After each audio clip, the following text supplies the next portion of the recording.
السلام علیکم دوستو، جب ہم دینی اسلام میں پائے جانے والے مختلف فرقوں جیسے اسماعیلی یا اثنا عشریوں پر کوئی معلوماتی ویڈیو بناتے ہیں تو ہم ان کے عقائد و نظریات بیان کرتے ہوئے ایک لفظ استعمال کرتے ہیں، تقیہ۔ اس لفظ یعنی تقیہ کے لفظی معنی اپنے آپ کو بچانا اور اپنی حفاظت کرنے کے ہیں، جبکہ عام اصطلاح میں اس کے معنی اپنے عقائد کو چھپانا یا پھر اپنی جان جانے کے خوف سے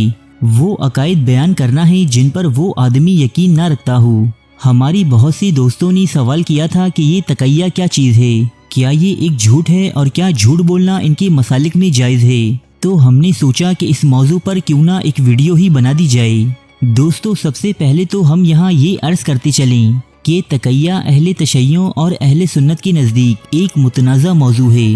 جس پر صدیوں سے بحث و مباحثوں کا سلسلہ جاری ہے، لہٰذا اس ویڈیو میں ہم تقیہ کے جائز یا ناجائز ہونے پر بحث نہیں کریں گے، بلکہ ہم یہاں وہ حالات و واقعات بیان کریں گے کہ جن کے سبب اہل تشیع میں تقیہ کا رواج عام ہوا، جبکہ یہاں ہم دونوں مکاتب فکر کے علماء کی رائے بھی بیان کریں گے۔ اہل تشیع اور آغا خانی مکاتب فکر سے تعلق رکھنے والے افراد تقیہ کو نہ صرف جائز بلکہ افضل سمجھتے ہیں۔ اہل تشیع علماء کی رائے کے مطابق تقیہ ایک جھوٹ نہیں بلکہ اپنی جان بچانے کے لیے استعمال کی جانے والی حکمت اور دانش مندی ہے۔ بعض شیعہ علماء تقیہ کو مومنوں کا پردہ بھی قرار دیتے ہیں۔ اس سلسلے میں عمار بن یاسر رضی اللہ تعالی عنہ کی مثال پیش کی جاتی ہے۔ کفار قریش نے حضرت عمار بن یاسر، ان کے والد حضرت یاسر اور والدہ حضرت سمیہ کو اسلام پر ایمان لانے کی پاداش میں گرفتار کیا اور انہیں سخت ظلم و تشدد کا نشانہ بنایا۔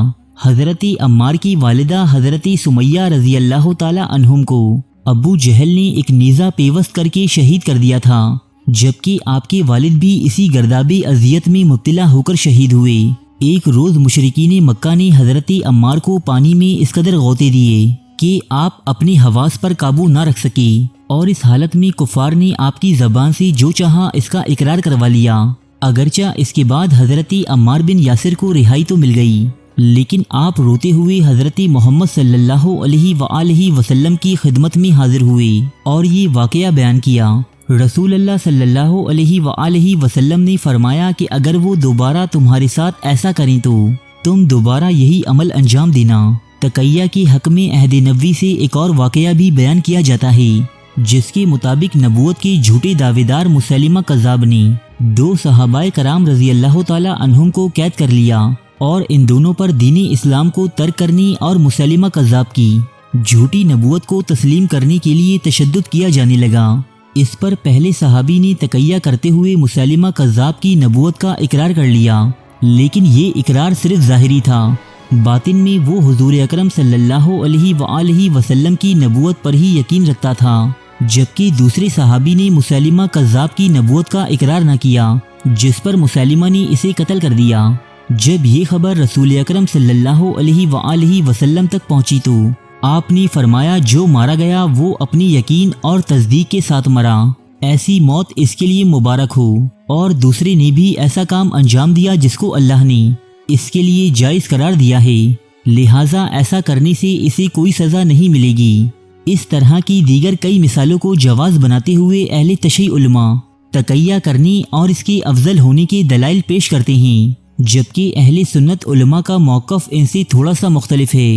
امام ابو بکر احمد رازی المتوفی 70 ہجری کہتے ہیں کہ اضطرار کی حالت میں تقیہ کرنے کی اللہ تعالیٰ کی طرف سے رخصت ہے، لیکن یہ واجب نہیں بلکہ تقیہ کو ترک کرنا افضل ہے۔ جس شخص نے کفر نہیں کیا حتیٰ کہ شہید ہو گیا، وہ اس شخص سے افضل ہے جس نے تقیہ کیا اور اپنی جان بچائی۔ علامہ ابو الحیان اندلسی امام ابو حنیفہ کے اصحاب کی رائے بیان کرتے ہوئے کہتے ہیں کہ تقیہ اللہ کی طرف سے رخصت ہے اور اس کو ترک کرنا افضل ہے۔ کسی شخص کو کفر پر مجبور کیا جائے اور وہ کفر نہ کرے حتیٰ کہ قتل کر دیا جائے، وہ اس شخص سے افضل ہے جس نے جان بچانے کے لیے کفر کو ظاہر کیا۔ علامہ قرطبی المتوفی 668 ہجری لکھتے ہیں کہ جب تک قتل یا کسی کا کوئی عضو بدن کاٹنے یا سخت ایذا پہنچائے جانے کا خطرہ نہ ہو تقیہ کرنا جائز نہیں، اور جس شخص کو کفر پر مجبور کیا جائے تو صحیح دین یہ ہے کہ وہ ثابت قدمی سے دین پر جمع رہے اور کفریہ کلمات نہ کہے،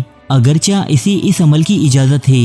امام احمد بن حنبل سے پوچھا گیا کہ اگر آپ کے سر پر تلوار رکھ دی جائے تو کیا آپ تقیہ سے جواب دیں گے؟ تو آپ نے فرمایا نہیں۔ جب عالم تقیہ سے جواب دے اور جاہل جہالت پھیلا رہا ہو تو حق کیسے ظاہر ہوگا؟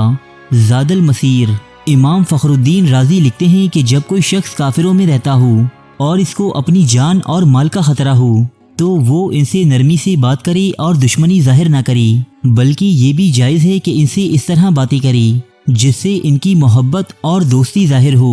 لیکن دل سے محبت نہ رکھے بلکہ دشمن جانے۔ یہاں مختلف اہل سنت علماء کی تقیہ کے بارے میں رائے سے یہ ظاہر ہوتا ہے کہ تقیہ ایک ایسا عمل ہے جو بوقتی ضرورت کیا تو جا سکتا ہے، لیکن اسے افضل قرار نہیں دیا جا سکتا، جیسا کہ اہل تشیع اور اسماعیلی مکاتب فکر میں تقیہ کو ایک مقدس عمل خیال کیا جاتا ہے۔ تاہم بعض افراد تقیہ کی سخت ترین مخالفت کرتے ہوئے اسے نفاق کا نام دیتے ہیں اور اسے جھوٹ اور منافقت سے بھی تشبیہ دیتے ہیں۔ فقہ جعفریہ کے ماننے والوں کے لیے تقیہ کی اہمیت اور اس پر عمل کرنے کی کچھ تاریخی وجوہات اور پس منظر بھی ہے۔ اس جماعت کا سامنا سینکڑوں برس تک کئی ظالم و جابر حکمرانوں سے رہا ہے، جنہوں نے نہ صرف ائمہ اہل بیت بلکہ ان کے ماننے والوں پر بھی طرح طرح کے مظالم ڈھائے اور انہیں اپنی مرضی کے مطابق بنائے ہوئے نظریات اور فیصلوں کو ماننے پر مجبور کیا۔ تب اس جماعت کے پاس کوئی چارہ نہ تھا کہ وہ تقیہ کا سہارا لیتے ہوئے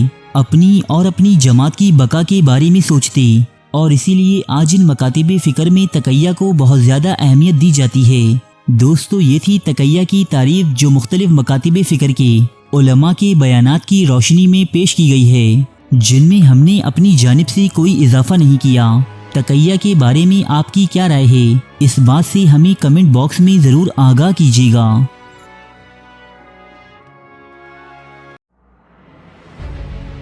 تاریخ کے موضوع پر پاکستان کا سب سے بڑا چینل، جہاں ملتے ہیں سچے واقعات مستند حوالوں کے ساتھ،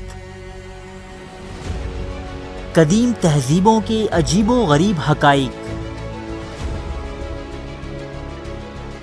افسانوی داستانوں کے پیچھے چھپی حقیقت، زندگی بدل دینے والی اسلامی حکایات، قدیم اور جدید جنگوں کے احوال، دلچسپ اور پراسرار واقعات، بادشاہوں اور جرنیلوں کی عیاشی کی داستانیں، ملکاؤں اور کنیزوں کی شرمناک کہانیاں، یہ سب اور بہت کچھ دیکھنے کے لیے سبسکرائب کیجیے اردو ڈائری کو۔